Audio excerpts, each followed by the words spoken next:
Hello, I'm Llewellyn King, the host of House Chronicle. Today I'm going to forego my usual thoughts of my own and get right to the subject because we have a guest who is enormously interesting on a critical subject, our relations with Russia. Not that many years ago, when the Berlin Wall fell, we thought we were going to enter into a period of welcoming Russia in a complete way into the family of nations, into the European family, that gradually the irritants that had lasted for so long, all of the things that led to the Cold War would disappear, and that we would treat Russia no differently than France or Italy, and vice versa, that there was a great opening at hand. And it looked pretty good for quite a long time, until the second visit to the Prime Minister's job, the second incarnation of Vladimir Putin, and now we are in very difficult relations, some of which we have exacerbated and some of which are way out of our control. My guest to talk about this, Russia and the West, Russia and ourselves, Russia in the future, is Brigadier General Peter Zwack, retired. He is a very distinguished American soldier who has served in almost every hotspot there is. Now he teaches at the Defense University and as part of National Defense University and as part of a think tank within the National Defense University in Washington.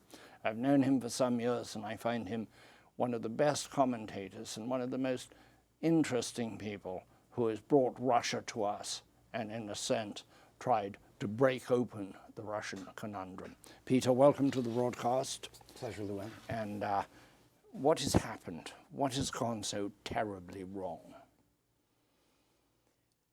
It is indeed, first of all, it's very much a work in progress. The relations, if you will, between Russia, the West, the United States, the world. And indeed, there was this bout of optimism, not just in the West, but within Russia, especially in the 1990s. A lot of efforts were made to assist the Russians. I don't know how well they were coordinated, but then inside of Russia there was also major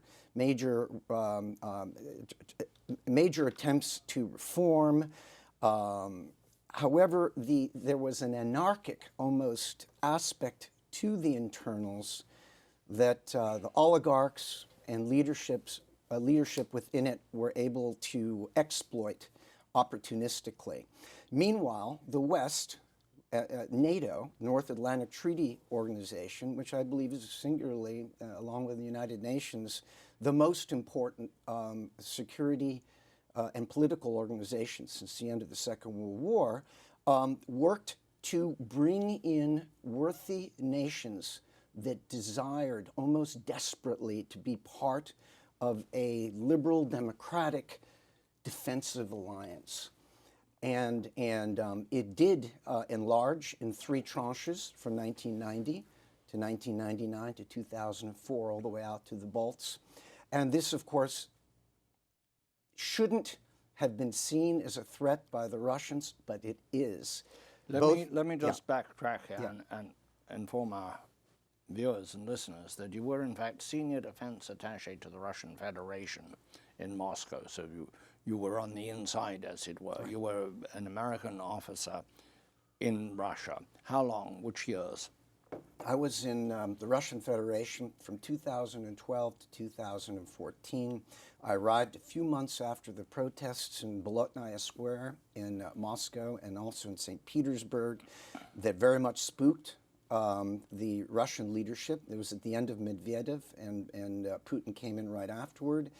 And I left the country in 2014 right after the separatist shoot-down of the Malaysian airliner over eastern Ukraine, which was a terrible thing to see. So you were there at the period of deterioration. I was there for the fading reset and increasingly sharp-edged, if you will, rhetoric and actions. My neighbor was a USAID chief who is a progressive guy. He basically was put out of the country. and other things were going on with Sergei Magnitsky. But the bottom line is that when President Yanukovych of Ukraine, very corrupt, strong Russian sentiment, fled after the Maidan protests, uprising. I happened to be in Europe, not in Ukraine, but a lot of people I was in.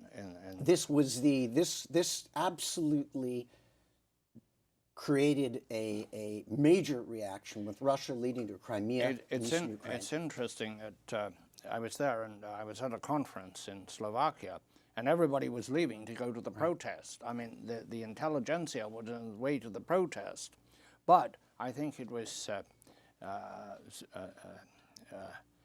Sikorski who warned in Poland, who warned that Russia won't put up with this. You better watch what you're doing. Radan Sikorski, is that his name? Yeah. He was the foreign minister, and he said, watch your man, I know the Russians don't do this. But the protests went ahead and everything else. To what extent do we, I wanted to mention, by the way, that you saw service in many parts of the world, Afghanistan, South Korea, the Balkans, Germany. So when you talk global, you think globally. Tell me, how have we exacerbated, besides supporting Ukraine, the Russians? I'm thinking of treaties that we have broken or threatened to break or are not enforcing. Does that play into this problem at all? Well, I know that I was in Russia in 1999 during the Kosovo period, and I believe the intervention to save the genocide against the Albanians was righteous, but the Russians were incensed. It was outside the United Nations, and I believe that was a major, that was probably the final stake in the late 1990s. It really started to turn relations in a increasingly distrustful way. Recently, Putin took the trouble to denounce our actions in changing our plan to dispose of plutonium coming out of a weapons deal, finally last amended, I think, in 2010 with the Russians, where we're going to take 34 metric tons of plutonium, the raw material of thermonuclear weapons, and just get rid of it by burning it in civilian reactors. We're building a plant in South Carolina at the Savannah River test site, or the Savannah River site, rather, I misspoke. And Putin was, then we decided maybe this isn't the way to go. In the Department of Energy, it hasn't happened yet, but would rather basically bury this. They call it down blending. They mix it with some substance. I've seen it. It looks like sand. It looks like a silicate. They won't say what it is, but they're going to have to tell the Russians what it is, even if they won't tell us. Which is just burying it, albeit they say it's hard to retrieve in this substance. Putin was annoyed, castigated the U.S. for changing its plan. Do they feel that we are not a good partner in treaties, that we are likely to abrogate treaties? We always think they will abrogate treaties. I think that there is that. You also saw that in Libya in 2011. My view on anything that involves disposal of uranium, plutonium, finding a way with the Russian Federation is really important. It's also a strong confidence-building measure. There's an awful lot of it around. And it's not just the 34 metric tons. There's an awful also of highly enriched uranium. And arguably, the greatest foreign policy, I think, as far as really substantive, positive effect achievement, was the cooperative threat reduction that occurred at the end of the Soviet Union, when arrangements were made to get the nuclear weapons out of Ukraine. That was the Budapest Memorandum, which was violated, by the way, by the Russians a few years ago with their illegal annexation of Crimea, and also Kazakhstan and others. This was huge.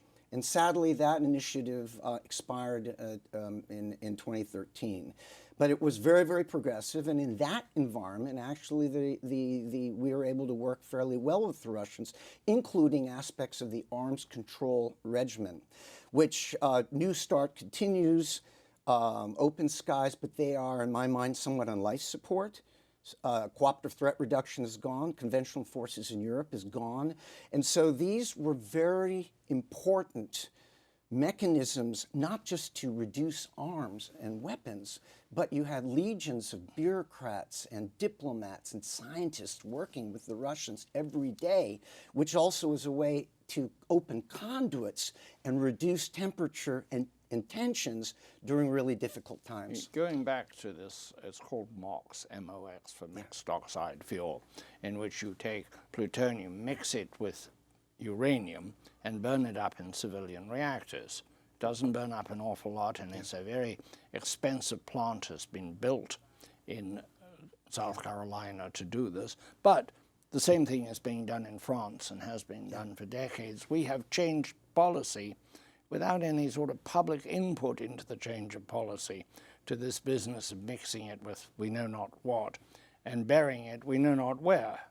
It's thought it'll go to Carlsbad, New Mexico, where there's a facility called the Waste Isolation Pilot Project, WIP, but that's got some technical problems at the moment. Should we have somehow, how would you have handled this? Shouldn't we have told the Russians that we're thinking of changing our commitment? It's very different to bury a lethal substance than it is to burn it up. I can't speak to the back-channel discussions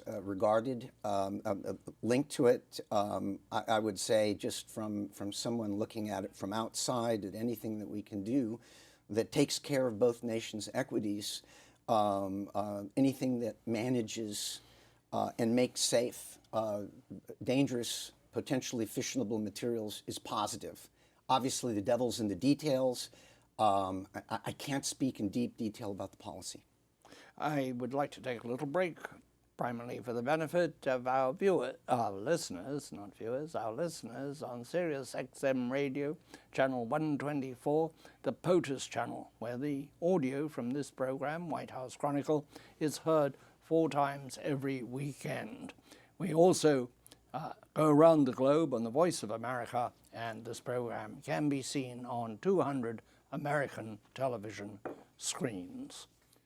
Peter, what do we do to get the Russian people back on our side? For a long time, they were really very pro-American. After the fall of communism, they looked to us as the people to look to, the system that worked. And now they don't. Now they see us again as the enemy. How do we get them back on our side? You're right about that. The polling, and of course polling is not fully reliable inside of Russia, but all the trend lines in regard to U.S.-Russian, Western-Russian relations have been going on, not out in the population, but also very much so among the elites, which is important. And even today, there is a sense that is magnified by the absolute incessant negative Russian media and press, state-owned, about the U.S., about the West, that there is an anti-Russian, anti-Russian people aspect to it. They will spin the sanctions. Your suffrage out in the hinterland is because of the Western sanctions. They don't remind These them are the sanctions that were from imposed Crimea. From Crimea. And they don't tell them it was because of Crimea. Unfortunately, the annexation, illegal annexation Crimea is seen by probably 80% of the Russian people as a positive thing, where they are far more sulky, if you will, about eastern Ukraine. They're not so positive, but Crimea was very positive for the Putin regime and remains such. It's their Florida. Do you think we're going to see further adventurism? I think that right now it would be folly for the Putin regime to go into adventurism at this time. I believe when they are lashing out, they're feeling existential threats, meaning eastern Ukraine and Crimea was in part a reaction, a preemptive reaction. It looked offensive to redress what they saw was a tottering Ukraine that was going to go to the EU and NATO. Right now, Vladimir Putin and the regime Russia, I believe, has been on a bit of a winning streak of late. And if you look at, first of all, they were boxed in a status quo that was going negative for them a year ago. And this really starts, in my mind, the shoot down of Air Malaysia. In this period, a year and a half ago, the Ukrainian population, the mainstream, not splinter groups, had become patriotic beyond this splinter nationalism, and 30 to 35 million of the Ukrainians now supported fighting the Russians if need be. They're not necessarily anti-Russian, but they're pro-Ukrainian. That was huge because Ukraine is a big country. 2, NATO. It completely reinvigorated the NATO alliance. And though while we see a lot of challenges within NATO, funding and all that, NATO has reasserted itself as an Article 5 collective defense in a way it hasn't in years. 3, the European Union. I think the Russians completely underestimated the European Union as a result of Ukraine. The sanctions surprised, I think, the Russians. We may have thought them initially weak, but when you're dealing with a kleptocracy where money really matters, those sanctions have hurt. And the Russians will spin that and show the population the suffering, and that gets at another piece. What should we do going forward to change this, to get it off the toxic playing field it's on now? Well, this is very difficult, and I'm hoping, and it may be it may be naive, but I prefer to be naive. Hopefully intelligently naive. There may be something that comes out of what's going on in Syria. Who knows? It's ugly. It's difficult.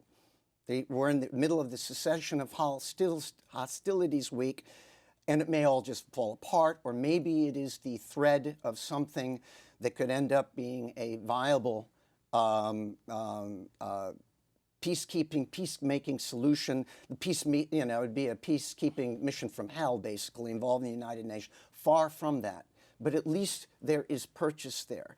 And we're just going to have to see, because there's enormous mistrust right now going on both sides. And that was the other point I wanted to make, is that from these egregious behaviors, when you look at international law, probably most importantly, is Russia lost internationally.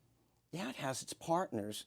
People don't trust the Russians. And they'll say that about us and other countries, but financially, geopolitically, legally, in their discussions, when you have seniors talk to each other and they're totally deceived, the Russians have lost that. And this is a big manifestation, I think, coming out of 2014, when they were doing all these things and not attributing it, but everybody knew they were doing it. And it disgusted a lot of people, including within the EU, which I think was a surprise for everybody. Maybe we should look at our treaty relationships with Russia. Can we build on those? I have a keen personal interest in the MOX facility, but other treaties, can we go back using arms control, say, as a way of opening a sensible conversation with the Russians? I think we have to. I think we have to. When you pull back and look at Russia, they live in the world of history and geography. They see the world through the prism of various existential threats, real, perceived, and contrived. And when we talk about Russia in the West, we have to remember it is an 11 time zone country with vast borders and with only 145 million people. And declining. And declining, or at least it's not growing much. And they have this colossal area to manage. And while we're Western focused, they also have the South, where they have a growing Sunni militant problem that will be Chechnya, etc. Chechnya, Dagestan, and they could exacerbate in Syria, though they're there in part, they say, to tamp it down there. And then there's the whole Far East that nobody will know how that'll be in 20 to 30 years when resources really start. So they have major geostrategic challenges. Why they continue and persist in confronting the West, we have to work with them a dual track, Llewellyn. One, we're firm, we push back where we see intransigence, we support our allies always, and we back our partners. But the other side of the dual track, patient, direct, open discussion through various conduits into the Russian Federation, including their military, which isn't happening right now, except on the margins of the Central Command operation in Syria. There were certain things during the Cold War, yes, which was an open conversation about some issues. Yes. One of which was nuclear weapons. Yes. We wanted to make sure that theirs was safe, so we shared everything we knew about safety, all our switching. We even, I'm told, gave them insensitive detonators, the TNT on their cone, so that there was less chance of an accidental detonation. Throughout the height of the Cold War, when we were abusing each other verbally in every way and building arms, we were also trying to make sure those arms were safe. There were lines of communication. Do you think, and you were part of those lines of communication, do you think they have deteriorated heavily today? so. They have deteriorated and must be reinvigorated. The challenge is we have this enormous trust deficit right now, and this is where we have to be patient. You will have those, and they're right. They're fed up. They will say that we're getting talking points. They're false, and it's just not worth our time. But it is worth our time, and it is. And when people will say, "Well, we don't want to go back to business as usual," Llewellyn, with Russia, it's never business as usual. Exactly because of what you suggest. They are nuclear tipped. And on a bad day, we can take each other off the planet and everybody with us, which is why we need to continue to work, especially on the operational military commands, direct conduits, whether we agree or not. We may distrust each other, disagree, but if you get some senior military and defense guys along with, the state, whether they agree or not, they might come to an understanding. What we don't want, and I think in the next 5 years, it's very scary. We need to avoid at all costs brinksmanship, nuclear brinksmanship possibly, while maintaining all of our alliances and friendships.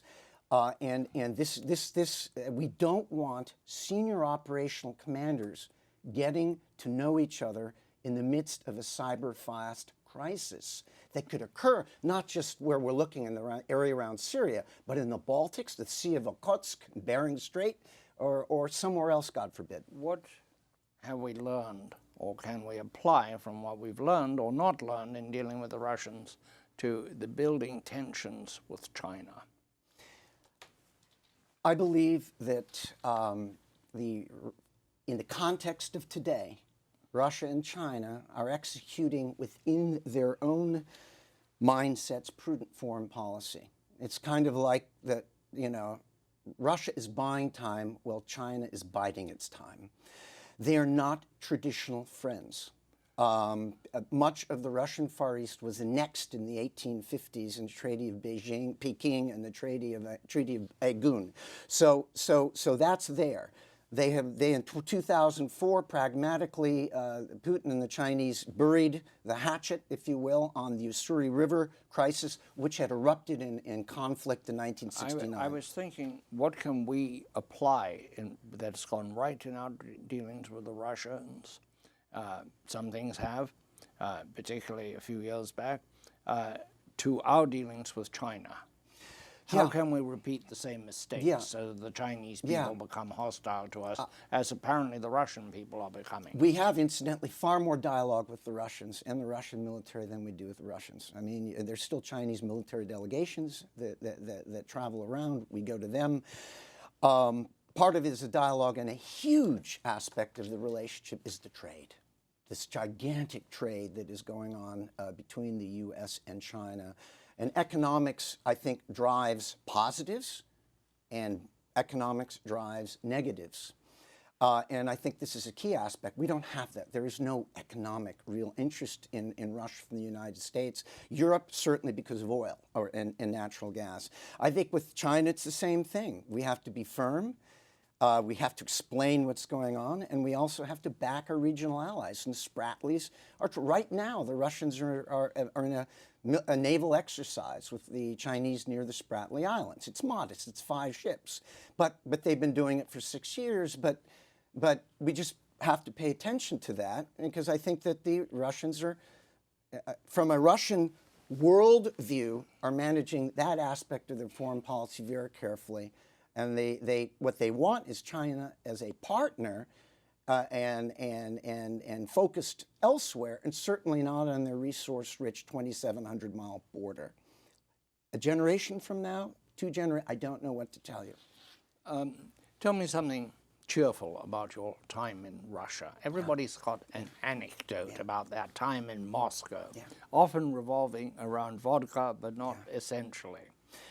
My family and I were there, and we would say after leaving Russia, and I was there in diplomatic status, Llewellyn, that we liked it, even with the complete collapse of relations, we liked the experience more than not.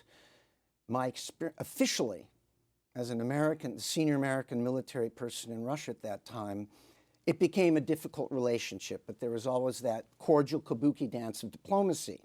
On the street, we were treated reasonably well as Americans, even anonymously. And this is an aspect of the United States and Russia that I find interesting, because when you get generally Americans and Russians together, you take the politics out of it, it's generally a good result. 2 great pioneering nations, and they've got aspects of it. But the media is just pounding us within Russia. But so getting together with Russian, both on the diplomatic side. How much do you think that the media in the U.S. is pounding Russia at the moment? I think there is that aspect as well. I think that in many ways, Llewellyn, our countries are talking past each other. The Russians will say, "You're not listening to us," and perhaps what happened in Ukraine, which was egregious, that was in part because the West and Europe didn't understand how seriously, from a Russian perspective, that Ukraine might have been. Though I completely supported our intervention to support them. So, I mean, there's a lot of misunderstanding going on, and a lot of miscommunication. We're talking past each other. The media feeds it, and we need senior people of gravitas talking to each other at all levels with the Russians to try to lower the temperature. Brigadier General Peter Zwack, you're an awesome man with a tremendous command of international affairs.